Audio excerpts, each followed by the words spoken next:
Une autre foire du livre importante, celle de Tournai-la-Page, à laquelle Chloé Délice participe depuis ce tout début. Il faut dire que l'éditeur est un enfant du pays et que Chloé Délice se sent un peu chez elle. Cela se passe dans la belle halle Audrin, sur la grande place de la ville, donc dans un endroit particulièrement avantageux d'un accès facile, ce qui explique sans doute le succès de notre stand où se succèdent un grand nombre d'auteurs de la région, Tournai, Charleroi, Mons, en fait, ceux qui ne sont pas à la foire du livre belge de Uccle qui se tient malheureusement au même moment. On vous l'a déjà dit, novembre et décembre sont des mois importants pour les salons littéraires qui se bousculent peut-être un peu trop, en tous les cas, c'est ce qu'on constate. Bien. Laurent, nous sommes ici à Tournai pour le fameux salon Tournai-la-Page. Est-ce que ça se passe bien?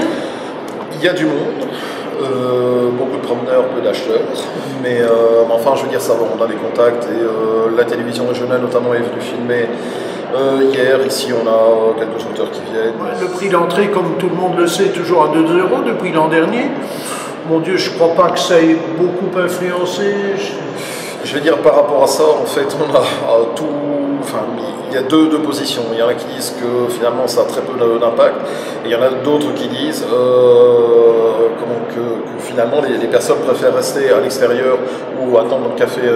Oui, j'ai entendu dire qu'il y avait des ventes sous le manteau dans le café en face. Non, mais le problème, je peux intervenir, c'est que si tu viens avec ta femme et 3 enfants, ça fait 10 €. Hein. Ça fait une dizaine d'euros, c'est vrai.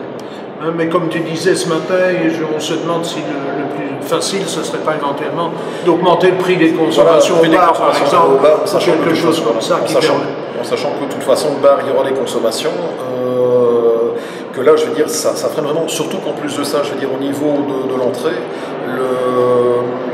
la foire du livre de Bruxelles, qui a une entrée à payer... 0 francs. Oui, il n'y a rien à payer. Rien. Non, mais pas la foire à Uccle, la foire de Bruxelles. Ah oui. Et la grosse foire du livre. La grosse foire du livre, là. Mais justement, tiens, c'est une excellente entrée en matière. Parlons-en de cette foire du livre. Chloé Délice y sera? Non, du tout. Chloé Délice n'y sera pas. Et pourquoi?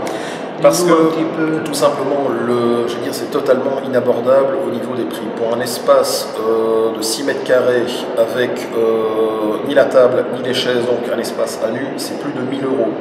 À ça, il faut rajouter donc un peu tout le décor, une table, des chaises,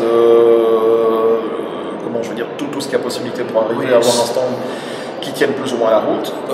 Donc ça coûte très très cher. Et en plus de ça, on se retrouve face, je veux dire, à de grosses maisons d'édition. Et surtout des auteurs qui sont très connus, que ce soit Amélie Nothomb, Maxime Janard, etc. Donc on n'est pas, je veux dire, à la limite, c'est pas notre place à être là.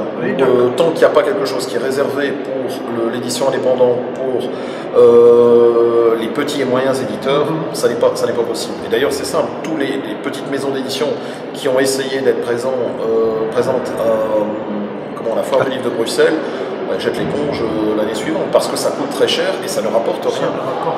Maintenant, mon petit doigt m'a dit, et mon petit doigt en général est très bien renseigné, que tu pourrais, toi, peut-être, en titre personnel, y aller. Alors, en fait, une des solutions, c'est que l'auteur qui est affilié à la SABAM peut demander à la SABAM, étant donné que la SABAM a un stand à la foire du livre de Bruxelles, d'être là en tant qu'auteur. Et je sais qu'ils organisent des périodes. C'est ça, c'est peut-être 1 heure ou 2, mais l'année dernière. C'est suffisant. Enfin, il faut être réaliste. On se trouve face à des auteurs comme Amélie Nothomb.